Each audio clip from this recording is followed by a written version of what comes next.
Today we're going to be going over some fragrances with unmistakable wow factor. These are the type of scents that when you smell them and when people around you smell them, they just captivate you. They really grab your attention. They turn heads.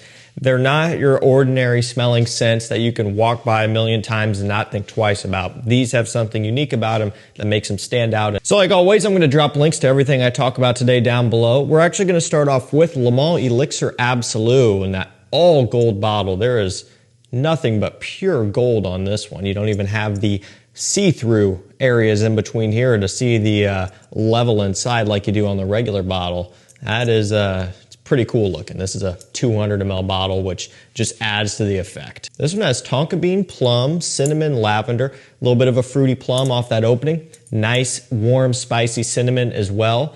Tonka bean, no surprise, that's giving you a bit of a powdery sweetness as well. You see the trend here, of course. And then a little bit of lavender. That ties all the way back to the original Le Mans from, 20 plus years ago, right? So they're still maintaining that.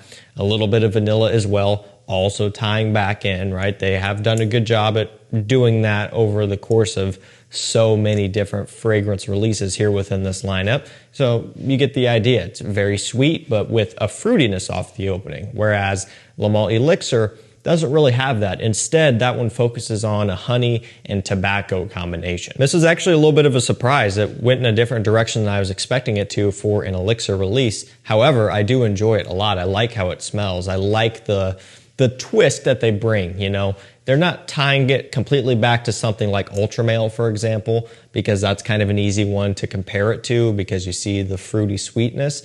While you could see that maybe they're doing a similar type of deal, it still smells completely different, right? So that's not an issue there. But just understand, they're introducing that fruity sweetness off the opening. That does kind of take it in a little bit more of a slightly casual, playful direction. Whereas Elixir, while it's still very much a youthful smelling scent, that honey tobacco gave it just a little bit more of an edge. You kind of go backwards with this one. But I still like it. It is a very strong performer. It's a great compliment puller. And again, there's something about it that just stands out in such a good way. All right, we're going to go with a really unique Aquatic. Typically, when it comes to summer aquatics, they don't really fit the bill for this video. A lot of them kind of smell similar. A lot of them are soapy clean, fresh out of the shower, and that's about it. They don't really turn heads in a big way. This one is an exception, and that's why it's so popular. That's why I enjoy it so much. It's Aquatic Profondo. Now, this is the new eau de parfum. This is what it's going to look like now. You've got the gradient here from kind of frosted texture down to, basically just regular glass. It says eau de parfum on the front. You can still get the old style bottles, the 125 ml bottles that are all frosted and don't say EDP.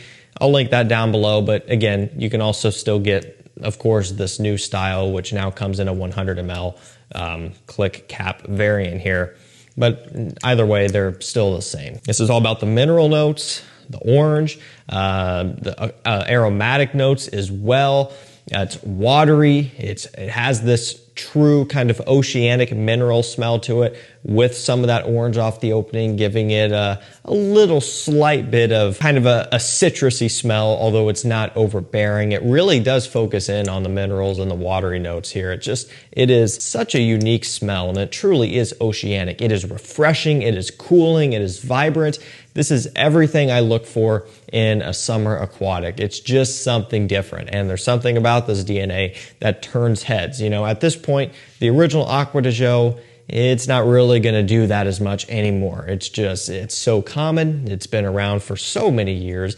You're better off going with flankers to achieve that type of reaction. And one that you could definitely go for again is Profondo. You could probably still pull that same type of deal from Aquatic Parfum as well. But Profondo, it's newer, it's more updated, right? Because the Parfum is Profumo, which has been out for significantly longer as well. So great up-to-date Aquatic here that does something different. And again, a big compliment puller, big head turner, and a great performer. This next one is Herrera Platinum Leather. I love this one. You don't really hear about this lineup in general, and mainly it's cost prohibitive. Not only that though, but sometimes they're hard to get on discounters. You don't see them available often. Sometimes they will be depending on where you're shopping and which one you're looking for.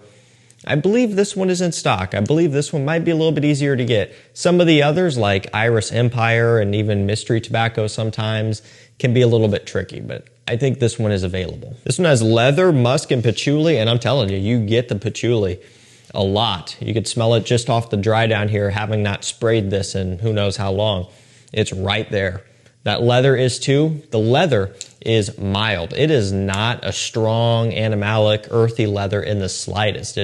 You might expect it to be just because, I don't know, sometimes when you just see a leather-based scent, you expect that, but ombre leather is a perfect example of something that isn't that way, and that's kind of how this one is. It doesn't smell like ombre leather, but it's in that category where the leather is smoother and cleaner. The musk, also very prominent, a very basic note, one that is just used all the time anyway, but in this one here, it's adding to kind of that freshness and a little bit of that clean soapiness that this one has, just a little bit buried. And then again, that patchouli. Strong player, giving it this woody, kind of masculine and classy, expensive smell to go along with it. Really nice, formal leaning, leather-based scent with great performance and really great quality as well. All right, this next one is Valentino Uomo Born in Roma Intense. It's on sale right now. I'm gonna have it linked down below, of course. It's 20% off. This one's really popular, kind of surprised me. I mean, I guess not in terms of smell. It's a very, common type of scent DNA that typically is just going to do well, but I don't know. It seems like it's reached outside of the community pretty well. And I don't know, we didn't really seem to get that as much with some of the others. I don't know, I could be wrong. I feel like this one is always a hot seller, and it's good to see and it makes sense. And I'm glad because it is a great smelling scent that truly works. This is the type of thing that you pick it up, you spray it on, and it works. I believe we've got 3 notes here. It's vanilla, vetiver, and then lavender. Okay, so that's all they give you. And to be fair, that's good enough. Honestly, there's a lot more, of course, that you can pick up on.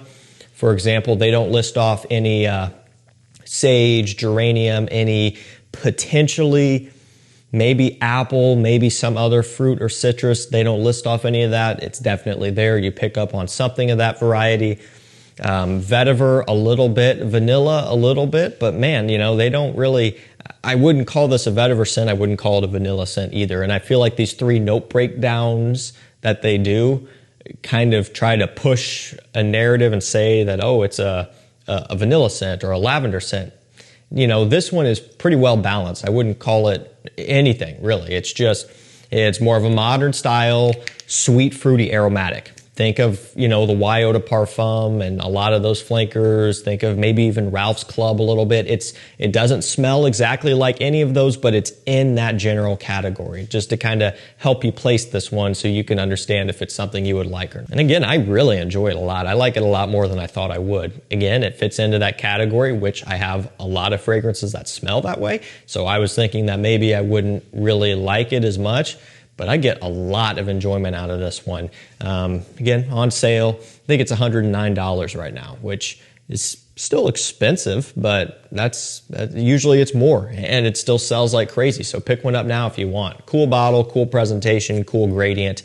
Everything about this one's great. This next one is YSL M7 Oud Absolu, or I guess it's just M7. Kind of say that out of habit. This is what it's gonna look like when you buy it now. They've changed the bottles several times over the years. It's got orange, oud, patchouli, and myrrh. I even list off the notes on the side, so I can kind of cheat there a little bit. But that's really what it is. Oud is not animalic really, but it's definitely prominent. It's not the most designer level oud that you've smelled, okay? So it's a little bit more powerful than, let's say, Versace Oud Noir or something like that, right? It's more powerful than your typical regular designer line oud scents, but yet it's not too far niche. It's not anything crazy either. They found a really good balance with this. And I guess, I don't know, it technically maybe is their normal designer line because these aren't horrendously priced, but they're not as mainstream as the L'Homes and La Nuit de L'Homes and the Ys and the Myselfs, right? So however you want to look at that is however you want to look at that. But nonetheless, I believe you're typically looking at, I don't know, $70 for this one. And what is this? Is this 100 ml? Might be, actually. 80 ml. So yeah, really not a bad price there at all for this one on discounters. And you get a lot in return for that money. You get a really high quality, wearable, versatile oud scent with a bit of a sweetness, a little bit of creamy orange as well. I like this one. Maybe not the best starter oud, especially if you're not really sure about what you're going to think, obviously, and depending on what you're currently liking in your collection. But if you've dabbled with oud before and you like it, this would be a logical next step potentially. We're going to kind of wind this one down here today. We have Kilian Apple Brandy on the rocks.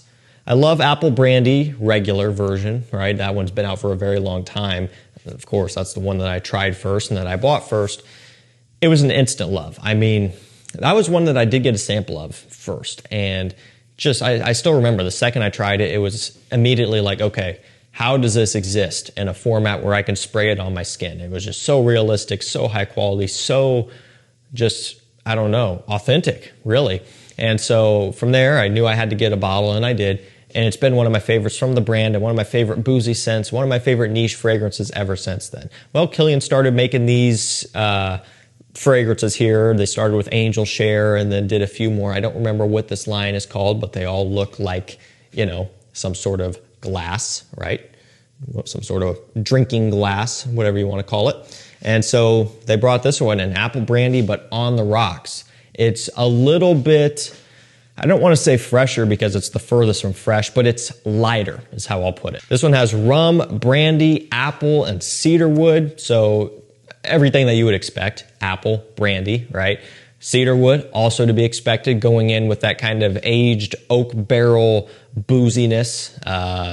You know, that's essentially what it is, really. I'm not going to overcomplicate things. It is apple, brandy, very realistic smelling, and it really does smell that way. If you don't like boozy fragrances, if you don't like sweet fragrances, you're not going to want to jump into this one, at least not without sampling it first. However, for those of you who know what you like, if you like this sort of thing, this is going to be something that you're going to be interested in. In terms of price, I don't remember what it goes for. I just know that I believe they're a little bit more affordable than the normal lineup. Not by a ton, I don't think, but I think that they are a little bit cheaper. This is a 50 ml. They're usually available in 100 mLs as well. Pretty strong stuff. I wouldn't say that you need a 100 ml. For most of you guys out there with, you know, good size collections, this is probably more than enough.